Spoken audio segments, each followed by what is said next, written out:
This is Eileen from Transform Your Body Fitness. I'm a physical therapist and a fitness coach. We're doing the Ingredient Corner series today, and the ingredient we're doing is ginger. You know what a lot of people don't understand is they get that it's ginger, and sometimes they even know that it's called ginger root. But do you really get that it's a root? That this part really grows in the ground, and if you were to be where it's grown, you would actually see above the ground nice flowery green plant, and this is underground. Now what they found is it apparently originated back in China, back about 4,700 years ago. It's a long time. Now the Chinese and the Indians are very well known for using this, not only for cooking, but also making ginger tonics for health reasons. There's a whole host of health reasons to use this, but in our culture, a lot of times we don't really, unfortunately, relate it to using it for health purposes. We use it for the cooking, the baking. It's in teas, it's in salad dressings. A lot of people are starting to put it in smoothies, even in candles, things like that. Now, the outside here is the bark, and you would use a peeler. I'm just going to use a knife right now, but you would, that's the inside part. The white part is what you would use for cooking and baking. And man, it just has an incredible fragrance to it. It smells good, it tastes good. You can use it for a lot of different reasons. But as far as health reasons, the main thing in it, it sounds weird, but I'm going to tell you, there's about 150 chemical compounds within ginger. And I know it, but it's naturally occurring chemical compounds. So in this case, it's good.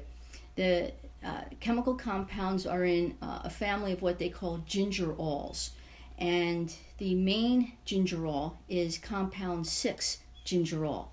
And some of the health benefits, now if you can relate to that, gingerol sounds like ginger ale. That's where they got ginger ale from.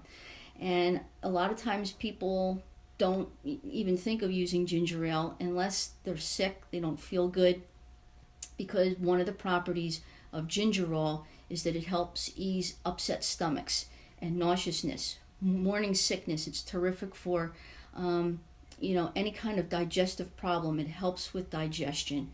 But there's other things. It helps prevent heart disease, and it helps to lower blood sugar.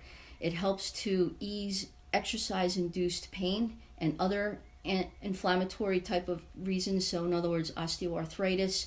And it just really it boosts the immune system. In fact, they tell you have some ginger right before you go either into the hospital, especially when you're in the hospital, and it will help prevent staph infections.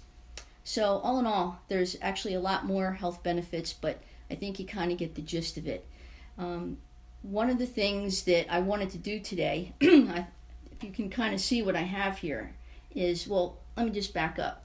You can obviously buy ginger in its fresh form, and you can buy it like this in ground powder form. It's easier to use something like this for baking purposes. But when you can, use it in its raw form, because the fragrance and the strength of the taste is just, it's incredible. And so anyway, whatever you're using it for, use the appropriate, either the powder or the fresh raw form. Now, again, there's a lot of different recipes that you can use. I actually came across what's actually called a ginger bee sting. And the ingredients that you would need for that is fresh lemon, fresh local raw honey, cayenne pepper, water, and actually blended scotch. I'm not a scotch drinker, so I didn't use that to make it. I made some last night. This is what it is. How you kind of make it is that you need to take the fresh raw ginger. You get it down into 5 1-inch chunks, and then you put that in a blender with 1 cup of water. You blend that up pretty good. Then you take actually a strainer, and what you're going to do is strain that out for pieces of the ginger that did not get ground up and blended up, because then, in other words, that flavored the water. And I had to actually strain it about 4 or 5 times to get all the pieces out. And then you take half a cup of fresh squeezed lemon, half a cup of honey, a pinch of cayenne pepper, so you get where I'm coming from. This is going to have a little zing to it. The recipe also called for a pinch of salt. I left that out. And if you're going to go with the scotch, it called for 6 ounces of scotch. And basically, it's what this amount is going to make is for a serving of 4. So let's try the ginger bee sting.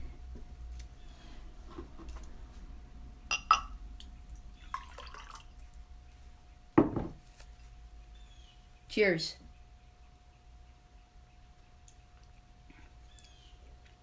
Holy cow, that's good. It has such flavor to it.